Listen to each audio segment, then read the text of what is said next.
Hello my dear friends. तो आज की जो हमारी क्लास है वो बिल्कुल बेसिक है। जो भी स्टूडेंट जिन्होंने भी 10th पास किया है और जो कॉमर्स लेने के रिगार्डिंग सोच रहे हैं, तो उसमें जो भी हमारे बेसिक अकाउंट्स में जो टर्म्स यूज़ होंगी आगे, वो आज हम नॉर्मल अपनी क्लास में डिस्कस करेंगे। बहुत ईजी वे में हम अपनी जो टर्म्स है आज अकाउंटिंग में जो बहुत यूज़ होती है वो हम आज डिस्कस करेंगे। तो जो भी स्टूडेंट्स न्यूली कॉमर्स लेने वाले हैं उनके लिए आज की क्लास बहुत इंपॉर्टेंट है।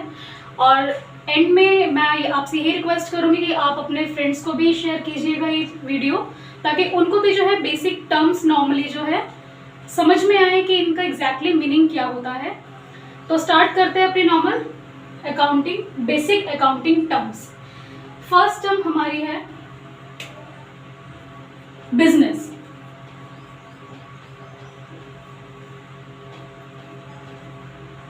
अब हम किसी से स्टूडेंट से पूछते हैं कि व्हाट इज बिजनेस, तो कुछ लोग कहते हैं बिजनेस जो मैन्युफैक्चरिंग कंपनी है वो बिजनेस है, या नॉर्मली हम कुछ रिटेलिंग कर रहे हैं वो बिजनेस है। बट सिंपल अगर ये पूछा जाता है कि व्हाट इज बिजनेस, बिजनेस क्या है, तो ध्यान रखिएगा बच्चे, बिजनेस जहां पे आपका जो ऑब्जेक्टिव है, जो आपका मोटिव है वो क्या है, टू अर्न प्रॉफिट। जहां पे आपका ऑब्जेक्टिव क्या हो, to earn profit, that is our business. तो सिंपल है, बिजनेस क्या है, जहां पे आपका ऑब्जेक्टिव प्रॉफिट होगा, अर्निंग करना, दैट इज आवर बिजनेस। अब अगर आपने सोचा है कि मान लीजिए आपको बिजनेस स्टार्ट करना है, मान लीजिए स्टेशनरी का बिजनेस आपको स्टार्ट करना है, ठीक है। अब कुछ ना कुछ हमें जो है स्पेस चाहिए, एक जगह चाहिए, स्टार्ट करने के लिए कुछ सामान भी चाहिए, तो हमें जो है कुछ पैसा इन्वेस्ट करना पड़ेगा। उसे क्या बोलते हैं, कैपिटल। कैपिटल को नॉर्मल हिंदी में पूंजी बोला जाता है। तो बेसिकली कैपिटल क्या है कि जो आप कुछ पैसा अपना इन्वेस्ट करेंगे एक बिजनेस में, आप अपनी पर्सनल प्रॉपर्टी लगा सकते हैं, ठीक है। तो कैपिटल मेरी क्या होगी, जो मैं अपना बिजनेस स्टार्ट करने के लिए जो भी अपनी तरफ से उसमें कैश लगा रही हूँ या फिर जो भी अपना पर्सनल प्रॉपर्टी लगा रही हूँ, दैट इज माय कैपिटल। तो कैपिटल क्या है, आप उसमें अपना कैश भी इन्वेस्ट कर सकते हैं या अपनी कोई जो भी आपकी पर्सनल प्रॉपर्टी है वो भी आप लगा सकते हैं। तो दैट इज आवर कैपिटल, ठीक है। अब बिजनेस क्या है, ठीक है, हम प्रॉफिट अर्न करना चाहते हैं, बिजनेस हमने अपनी तरफ से कैश लगाया है या पर्सनल प्रॉपर्टी बिजनेस स्टार्ट करने के लिए लगाया उसमें, तो वो क्या है, कैपिटल। अब थर्ड टर्म इसमें क्या है बच्चा आपका, एसेट्स। अब किसी से भी एसेट्स पूछते हैं ना, तो स्टूडेंट्स बोलते हैं कंप्यूटर हमारा एसेट है, लैंड एंड बिल्डिंग हमारा एसेट है, प्लांट एंड मशीनरी हमारा एसेट है, ठीक है, ये सब एसेट्स है। लेकिन हमने नॉर्मल ये पूछा कि एसेट्स क्या है, तो कंफ्यूजन रहती है कि क्या है एसेट्स नॉर्मल सा। तो बिल्कुल इजी वे में समझिएगा, मेरा मोटिव सिर्फ आज की क्लास में टर्म्स को बहुत लेमन लैंग्वेज में और बहुत बेसिक तरीके से समझाना सिर्फ मेरा मोटिव है। डेफिनेशंस वगैरह आपको बुक्स में इजीली मिल जाएंगे, लेकिन उसको दिमाग में बिठाना कि इसका एग्जैक्टली मीनिंग क्या है, तो वही आप कोशिश कीजिएगा समझने का, यही आज का मेरा मोटिव है। तो एसेट्स नॉर्मली क्या है, what we own, means जो हमारा है वो एसेट्स है। हमारा we जो यहाँ पे रिफ्लेक्ट कर रहा है वो किसके लिए कर रहा है, बिजनेस के लिए। मतलब जो भी बिजनेस का है वो क्या है, एसेट्स है। मान लीजिए अगर आप ये पेन यूज कर रहे हैं, ये आपका पेन है, तो ये आपकी एसेट है। आप अपना लैपटॉप यूज कर रहे हैं, वो आपकी एसेट्स है।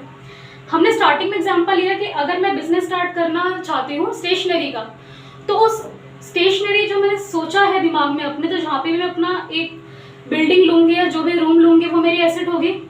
मैंने वहाँ पर एक सेटअप किया है और अपना इंफ्रास्ट्रक्चर जो भी मैंने मेंटेन किया है वो सब चीज़ें मेरी क्या होंगी, एसेट होगी। अगर मैंने उन पर फैन लगाया है, अपना टेबल लगाया है, चेयर लगाया है, तो वो सब चीज़ें मेरी क्या होंगी, एसेट्स। मतलब जो हमारा है वो हमारे एसेट्स है। सिंपल सा ये समझिए। फोर्थ टर्म हमारी क्या है यहाँ पर, लायबिलिटी।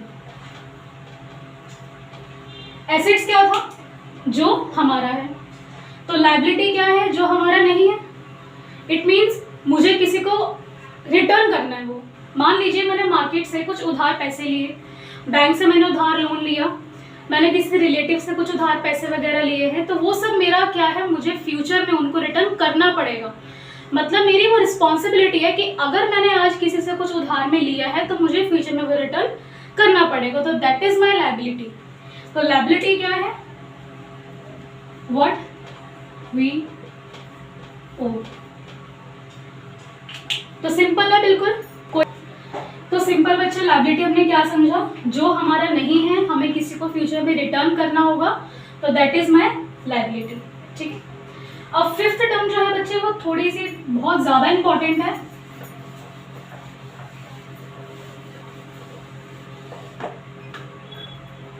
चलिए, फिफ्थ टर्म हमारी है यहाँ पर गुड्स। गुड्स क्या है? अब बच्चे बोलते हैं कि जो गुड्स है वही मेरे एसेट्स हैं, जो मेरे एसेट्स है वही मेरे गुड्स है। ऐसा नहीं होता। एक फ्रेज आपने सुना होगा, all goods may be assets but all assets may not be goods. मतलब ये है, मान लीजिए अगर आप कोई स्टेशनरी का बिजनेस कर रहे हैं, ठीक है, आपने वहाँ पे जो डीलिंग है वो किस में करनी है? जो आपका स्टेशनरी का जो सामान है आप वही खरीदेंगे, वही बेचेंगे। अब कोई कस्टमर अगर आपकी शॉप पर आता है और वो बोलता है कि मुझे आपका नहीं ये एसी चाहिए, आप ये मुझे जो है ना बेच दीजिए, तो क्या आप उनको वो एसी बेच देंगे? नहीं, क्योंकि आप जो है क्या खरीदने के लिए और क्या बेचने के लिए आपने अपना बिजनेस ओपन किया है? अपने गुड्स, जो आपको बिजनेस करना है। तो गुड सिंपल सा ही समझिए, इन विच बिजनेस डील, जिसमें बिजनेस जो है डील करता है वो आपके गुड्स होते हैं।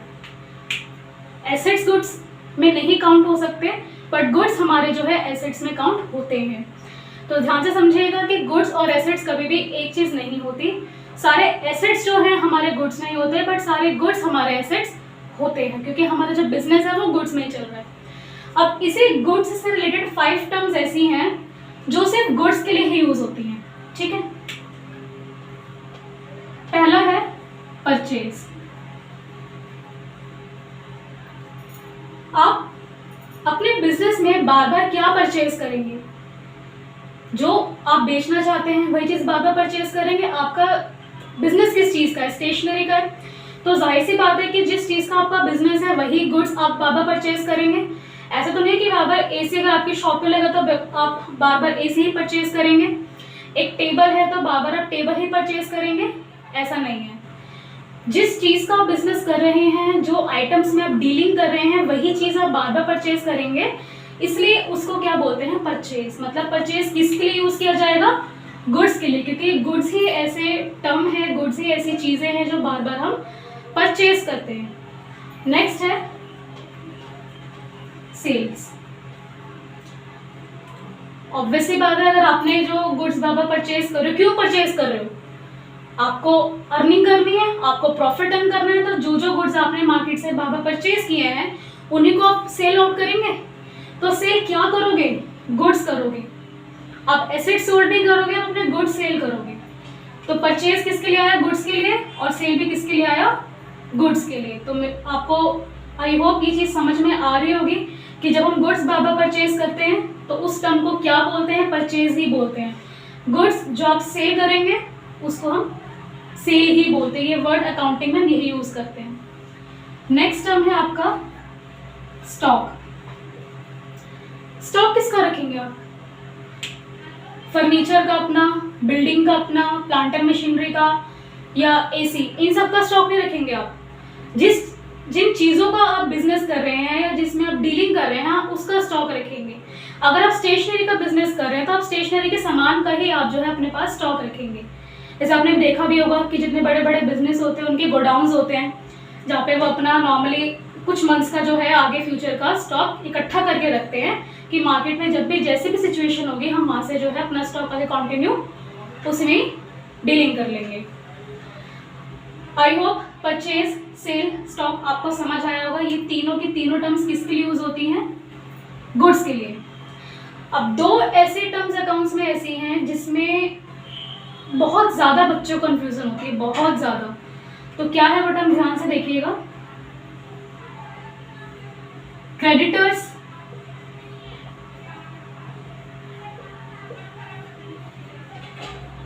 And debtors.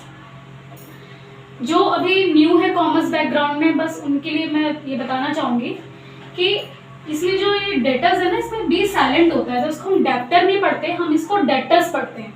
ठीक है स्टूडेंट्स, तो क्रेडिटर्स और डेटर्स। अब ध्यान से समझिएगा ये कॉन्सेप्ट अपना। जब मार्केट में हम बिजनेस करते हैं ना, तो जब भी हम कोई भी अपना रॉ मटेरियल परचेज कर रहे हैं या फिर कुछ भी गुड्स परचेज कर रहे हैं, तो हम कैश में परचेज करते हैं और उधार में परचेज करते हैं। तो अगर आपने कोई भी गुड्स कैश में परचेज किया है तो आपने अपना गुड्स परचेज किया और उसको पैसे दे दिए, ठीक है, नॉर्मल था। लेकिन मान लीजिए आपने सामने जो पार्टी है, आपने उसको ये बोला कि अभी आप मुझे रॉ मटेरियल गुड्स जो भी है आप मुझे अभी दे दीजिए और पैसे जो मैं आपको बाद में रिटर्न कर दूंगा। तो ठीक है, आपने अभी पैसे रिटर्न नहीं किए, बट आप आगे तो करेंगे। तो आगे आप फ्यूचर में उनको जो पैसे रिटर्न करेंगे, उन लोगों को क्या कहते हैं, उन पर्सन्स को क्या बोलते हैं, वो होते हैं हमारे क्रेडिटर्स। तो बेसिकली जो क्रेडिटर्स हैं वो कौन होते हैं, हिंदी वर्ड है बच्चे ये, लेनदार। मतलब जिन्होंने हमसे पैसे लेने हैं, हमसे मतलब बिजनेस से, जिन्होंने बिजनेस से पैसे लेने हैं वो कौन होते हैं, क्रेडिटर्स। और क्या बोलते हैं इनको, सप्लायर्स। जो हमारे कौन है, सप्लायर्स है। इट मीन्स कि अगर आपने उधार में परचेज किया है तो उन लोगों को क्या बोलेंगे, क्रेडिटर्स बोलेंगे कि मुझे फ्यूचर में इनको मनी पे करनी है। तो देखिए क्रेडिटर्स मतलब किसके लिए यूज हुआ, नॉर्मल गुड्स के लिए ही यूज हो रहा है। मतलब गुड्स जो मैंने मार्केट से परचेज किए थे उधार में, उन लोगों को मैंने क्रेडिटर्स बोला है। जरूरी नहीं है कि मैंने अगर जिसको भी आगे पैसे रिटर्न करने हैं, अब जरूरी नहीं है कि अगर मैंने गुड्स परचेज किया है उधार में तो जिनको मुझे पैसा रिटर्न फ्यूचर में करना है वो क्रेडिटर्स है, वो तो ठीक है। लेकिन मान लीजिए कुछ खर्चे बिजनेस के ऐसे भी होते हैं जो मुझे देने हैं बट नहीं दिए, तो उनको हम क्रेडिटर्स नहीं बोलते, वो हम आगे डिस्कस करते हैं कि उनको क्या बोलते हैं। ठीक है, अब देखिए डेटर्स। जैसे हम मार्केट से उधार परचेज करते हैं, ऐसे हम उधार सेल भी करते हैं। कुछ कस्टमर्स हैं हमारे जिनसे हमारी बॉन्डिंग बहुत अच्छी होती है, तो ठीक है हम कुछ टाइम पीरियड देते हैं कि आप बाद में पैसे दे देना, तो फ्यूचर में वो आपको पैसे देंगे। ठीक है, तो उन्हें क्या बोलते हैं, डेटर्स बोलते हैं। हिंदी वर्ड है ये, देनदार। मतलब जिन्होंने बिजनेस को पैसा देना है तो वो कौन है, हमारे देनदार। तो मतलब डेटर्स, जिनको आपने उधार सेल किया है वो कौन है, आपके डेटर्स हैं। तो परचेज, क्रेडिटर्स कब आएगा आपका, जब आपने परचेज किया हो ऑन क्रेडिट। ठीक है, तो क्रेडिटर्स कब आएगा, जब आपने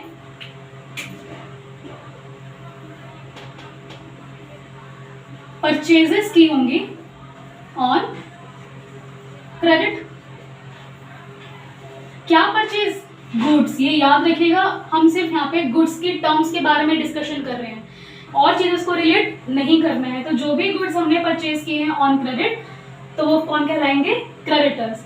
डेटर्स कब आएंगे, जब हमने क्या किया हो, सेल्स ऑन क्रेडिट। क्या सेल्स, गुड्स।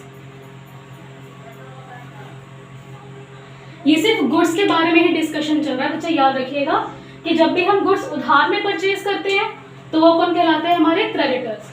और जब हम गुड्स उधार में सेल करते हैं तो वो कौन कहलाते हैं, हमारे डेटर्स। तो आई होप ये क्रेडिटर्स और डेटर्स थोड़ा थोड़ा भी आपको क्लिक किया होगा माइंड में कि जब मैंने उधार परचेज किया है तो मुझे पैसे वापस करने हैं उनको, तो वो कौन है, लेनदार है, हमारे सप्लायर्स हैं, इसलिए वो कौन है, क्रेडिटर्स। और डेटर्स कौन है, जिनको हमने गुड्स सेल आउट किया है उधार में ऑन क्रेडिट। इट मीन्स ये कौन है, हमारे ये कस्टमर है हमारे।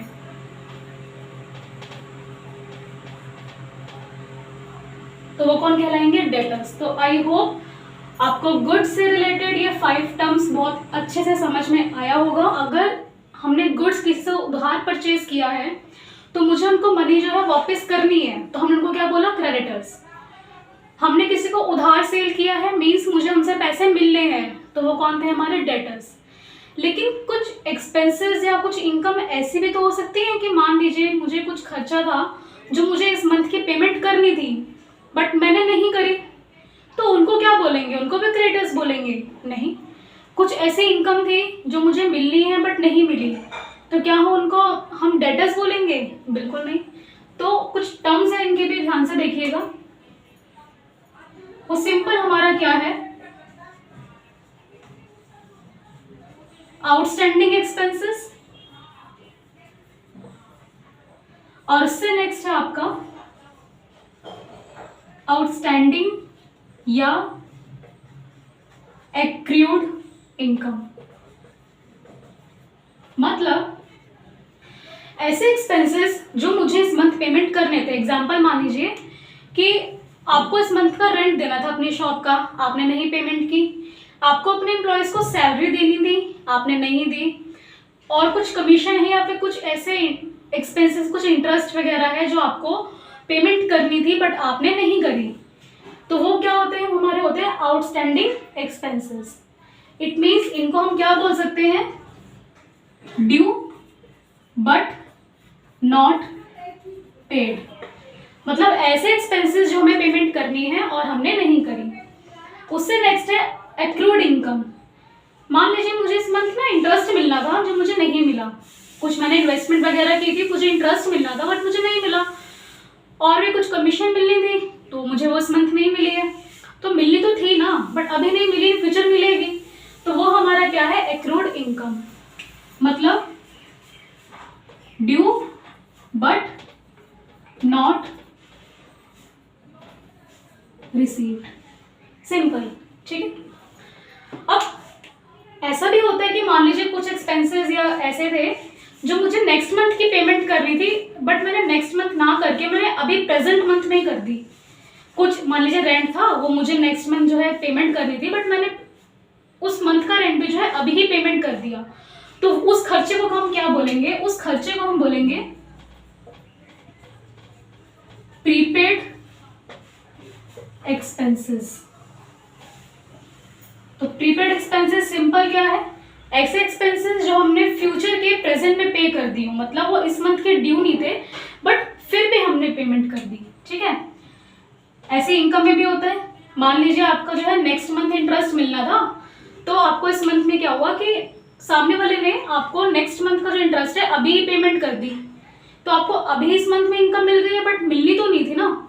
तो मतलब उसे हम क्या बोलेंगे? वो होगा हमारा income received in advance.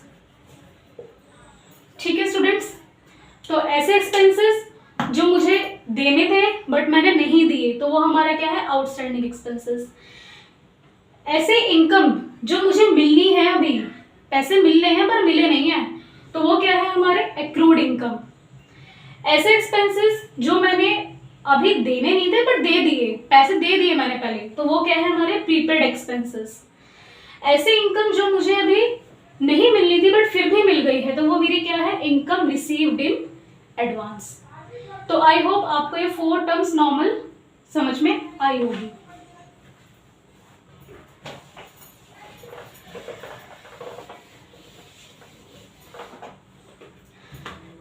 Next terms देखिए,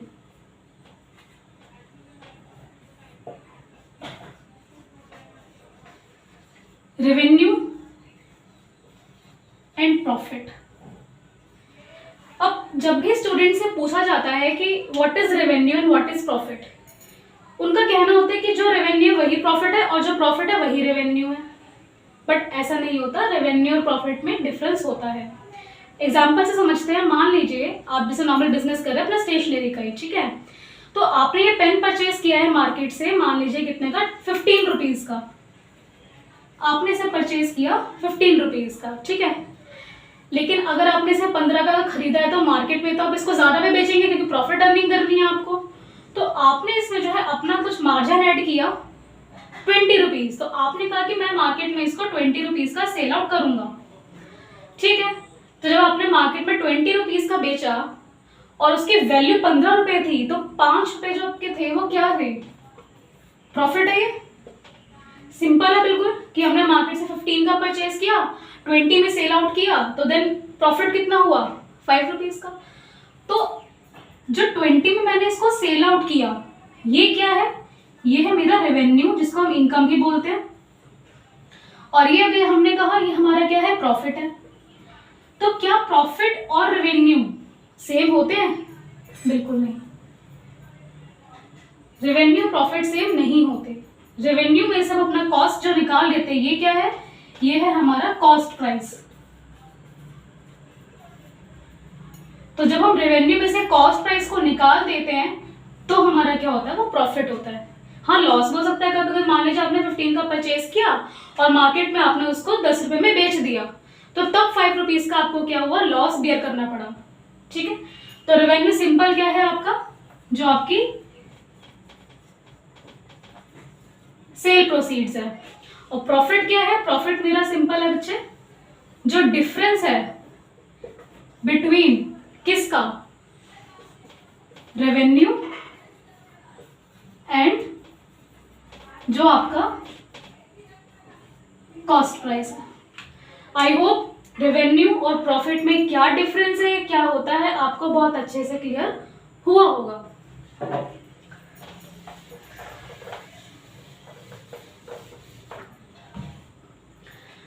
नेक्स्ट हम देखिए, बिल्कुल न्यू है ये, ड्राइंग्स। अब ड्राइंग्स जो है बिल्कुल न्यू टर्म है अकाउंट्स में। ये वो ड्राइंग्स नहीं जो नॉर्मल हम पेंटिंग वगैरह करते हैं, ऐसा कुछ नहीं है। ड्राइंग सिंपल, ये भी एग्जाम्पल से समझने की कोशिश करते हैं। हम बिजनेस कर रहे हैं, ठीक है, स्टेशनरी का जो भी आपका सोचा आपने, मैन्युफैक्चरिंग एक्सेट्रा एक्सेट्रा। तो अगर आप बिजनेस कर रहे हैं, आपके भी कुछ पर्सनल एक्सपेंसेस हो सकते हैं, अपना हमें, ठीक है, अपना डेली लाइफ के रूटीन के लिए, अपनी नीड्स कंप्लीट करने के लिए भी हमें कुछ पैसे चाहिए। तो ऐसी मनी जो आपने बिजनेस से विड्रॉ किया है फॉर पर्सनल यूज, ठीक है, और आप जैसे मान लीजिए बिजनेस कर रहे हैं स्टेशनरी का, तो आपने कुछ स्टेशनरी की आइटम्स जो है, पेन, नोटबुक वगैरह एक्सेट्रा, आपने अपने फैमिली पर्पस के लिए या फिर अपने पर्सनल यूज के लिए आपने बिजनेस से लिया, तो वो क्या है, वो ड्राइंग्स है।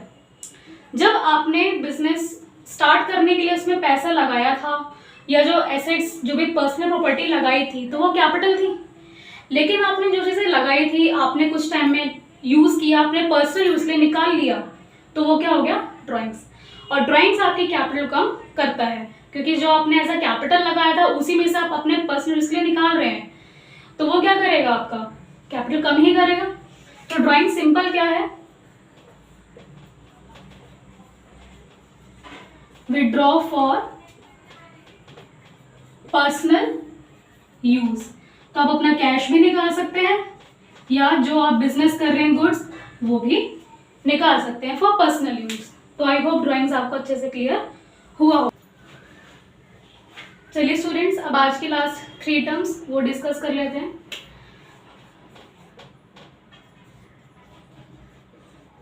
Accounts, accounting,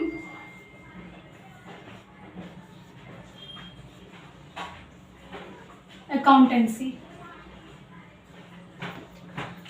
accounts, accounting, accountancy, क्या फर्क है तीनों में, ध्यान से समझिएगा। एग्जाम्पल के लिए लेते हैं, मान लीजिए आपके पेरेंट्स ने आपको मार्केट भेजा है कि आपको कुछ सामान परचेज करके लेके आना है, ठीक है। तो जब आप वो सामान लेकर आए, तो आपके पेरेंट्स ने बोला आप एक लिस्ट प्रिपेयर करो, आपने क्या क्या परचेज किया। तो नॉर्मल, ठीक है, आपने एक नॉर्मल लिस्ट लिया, तो उसमें आपने मान लीजिए जो भी सीरियल नंबर था, उसमें कुछ क्वांटिटी, आइटम नेम, कुछ भी रेट है आपका, तो इस तरीके से आपने जो है एक लिस्ट बनाकर रेडी की। तो ऐसे हमारे अकाउंट्स में क्या होता है कि हमें ना अकाउंट्स प्रिपेयर करने होते हैं, तो दैट इज आवर अकाउंट्स। मतलब एक फॉर्मेट जिसमें आप अपना डेटा प्रिपेयर कर रहे हो, जो आप अपना अकाउंट्स प्रिपेयर कर रहे हो, वो नॉर्मल अकाउंट्स है, ठीक है। लेकिन ये फॉर्मेट बनेगा कैसे, क्या प्रोसेस है, कैसे बनाना है, वो कौन बताएगा, वो बताता है अकाउंटिंग। मतलब अकाउंटिंग क्या है, अकाउंटिंग है प्रोसेस टू प्रिपेयर अकाउंट्स या मेंटेन अकाउंट्स। के अकाउंट्स कैसे मेंटेन करने चाहिए, कैसे हमें उसको प्रिपेयर करना चाहिए वो कौन बताता है? अकाउंटिंग बताता है। ठीक है, अब जो ये प्रोसेस है कि कैसे बनाना है एक अकाउंट्स को, वो प्रोसेस कौन बताएगा कि कैसे कैसे होना चाहिए? वो बताता है अकाउंटेंसी। तो अकाउंटेंसी क्या है? ये एक स्टडी है। मीन्स स्टडी, क्या स्टडी करना? अकाउंटिंग। मतलब हम अपने अकाउंट्स प्रिपेयर करते हैं बिजनेस में, अकाउंट्स, लेकिन इस अकाउंट्स को कैसे बनाना है, क्या प्रिपेयर कैसे करना है, वो क्या है? एक प्रोसेस है। उस प्रोसेस को जब आप करेंगे वो कहलाएगी अकाउंटिंग। लेकिन अकाउंटिंग भी कैसे करनी है, कैसे आपको अकाउंट्स प्रिपेयर करने हैं, वो कौन बताएगा? अकाउंटेंसी। तो that is study of accounting. तो ये थी स्टूडेंट्स आज की हमारी सारी जितनी भी बेसिक, बिल्कुल बेसिक जो टर्म्स थी वो मैंने आपको डिस्कस कर दी है, क्योंकि मेरा मोटिव सिर्फ आपको जो था टर्म से रिलेट करवाना था कि उसको क्या बोलते हैं, क्या उससे एग्जैक्टली मीनिंग है, डेफिनेशन वगैरह कुछ नहीं। सिंपल है कि हमने पढ़ा और हमसे अगर किसी ने पूछा इस वर्ड का क्या मीनिंग है, ये क्या चीज़ होती है, तो आप उसको समझा पाएँ, बस उतना मेरा आज का मोटिव था। बाकी आपको जो है नॉर्मल डेफिनेशंस, मीनिंग बुक्स में मिल जाएंगी। तो आई होप को आपको मेरा लेक्चर ये पसंद आया होगा, समझ में आया। वीडियो को जो है आप अपने फ्रेंड्स के साथ शेयर कीजिएगा, और अगर आपको थोड़ा भी बेनिफिट लगा है मेरी वीडियो को तो प्लीज़ इसको लाइक कीजिएगा, subscribe and share with your friends. Thank you so much.